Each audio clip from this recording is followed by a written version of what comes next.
You might be wondering, why am I wearing a turtleneck when today's discussion is about clothing for humid or tropical weather places? Well, right now it's winter in the Pacific Northwest and I'm freezing, but in about a month I'm going to be traveling to the Philippines, and as I mentally prepare right now, I wanted to share a few recommendations and tips on the types of shirts, shorts, skirts, etc. that I recommend that you pack so that you're comfortable, stylish, and you minimize that annoyance of having nothing to wear, which I often have when I'm traveling. I've been to a handful of tropical and humid points of interest, such as the Caribbean, Florida, and Hawaii, and I have been to the Philippines before, so in the back of my mind I do have things I want to share to make your life easier when it comes to packing. Comment below and let me know if you're interested in a follow-up video on recommended footwear or accessories that you should think about bringing to these types of countries as well. I'll go by clothing category and give you my tips based on those.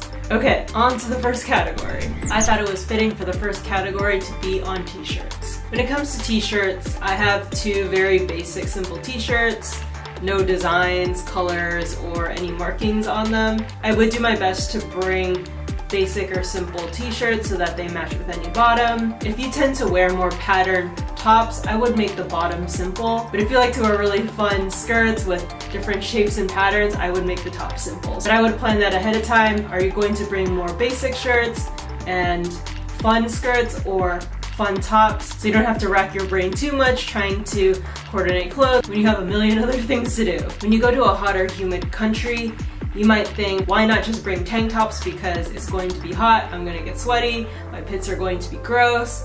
But if you're going to be doing some sightseeing, if you're going to be looking around an old church or going into a monastery where they may have strict dress codes, you want to make sure you have at least a t-shirt or something on top that covers your shoulders, because covering your shoulders, especially as a woman, in a lot of religious establishments in Asian countries, is a sign of respect and humility. Even though you're traveling from a liberal or Western area of the world, it's very important to respect the local customs so that you can soak in as much of the local culture as you can. I would bring a lot of t-shirts. You're going to cycle through a lot of these, and these are going to be one of the pieces that you wear the most. The second category will be for comfy, stretchy pants.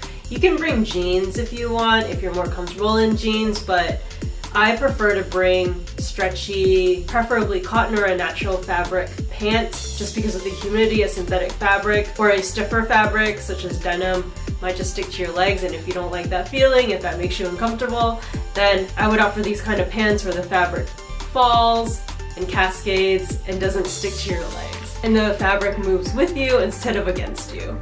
And it's good to have it stretchy. You want to give your tummy room to enjoy all of the yumminess that you'll be stuffing down your mouth. And comfy pants don't have to be expensive. For example, these were $11 at H&M, so I would recommend going there. So not only are these more comfortable when you go to a tropical area, but they're pretty easy on the wallet too. And if possible, try to get pants with pockets so that you can put in your phone or anything that you want to pull out easily while you're walking or running or doing whatever. So for skirts, it might be really tempting to bring mini skirts or skirts that are above your knees.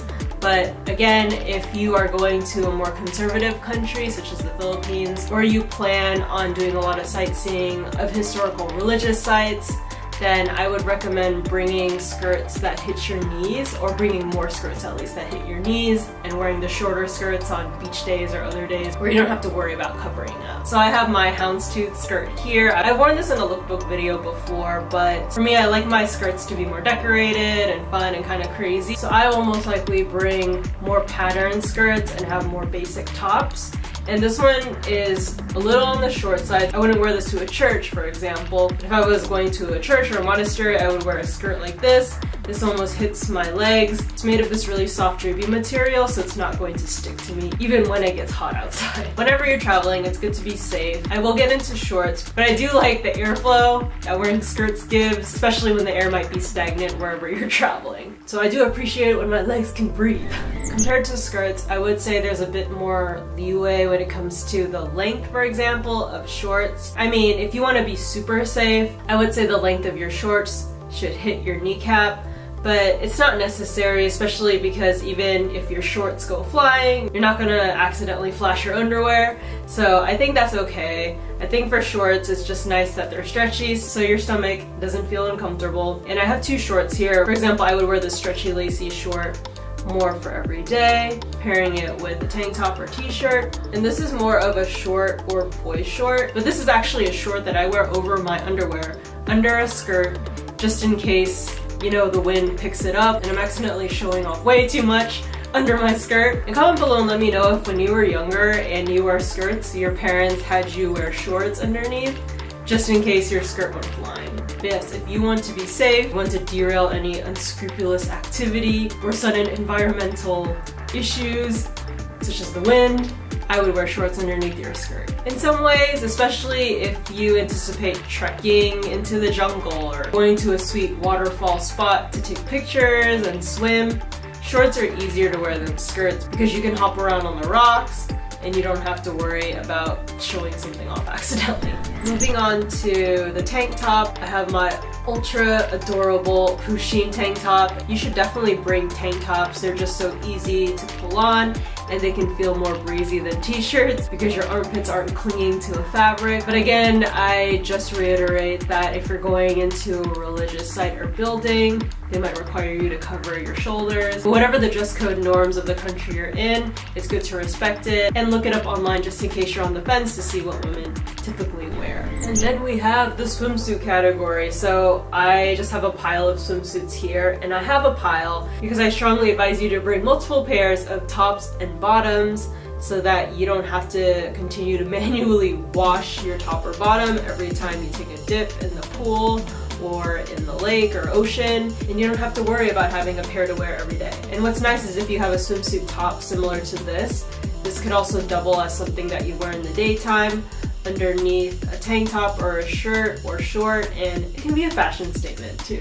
And what I'm trying to do is I don't have a one piece, but I do want to get a one piece swimsuit just in case I want to cover up more depending on where I'm going. Because again, while it's natural to wear swimsuits while you're swimming in more conservative cultures, you might feel more comfortable complying with the types of swimsuits the locals wear and dressing your swimwear accordingly. Well, actually, I can probably look for swimwear in the Philippines when I get there too. Rompers are probably the easiest pieces to style. You can throw it on and you're out the door. I personally love to wear off-shoulder rompers. If you personally don't want to worry too much about coordinating outfits, I would even look into getting rompers that have a little bit more design in them, so there's some pizzazz injected into your wardrobe, even though you're just wearing one complete piece. If I were you, I would look for rompers that are stretchy and that you don't have to zip up if possible, because you never know what the restroom situation looks like when you travel. You might come across some unfamiliar style of restrooms. The restrooms might be almost non-existent, or they're not as sanitary as you just sit down. It's nice to wear something like this that's easy to pull off and pull back on when you're done doing your business. I would say the only downside of wearing a romper is that you can't change up the top or bottom if you want to prolong your wardrobe without washing anything. That's it. I hope that this video was helpful to you. If you're traveling anywhere, let's chat in the comments. Let me know where you're going. Are you going to a hot or cold country soon for vacation or travel? Let us know. I hope that I provided enough helpful tips.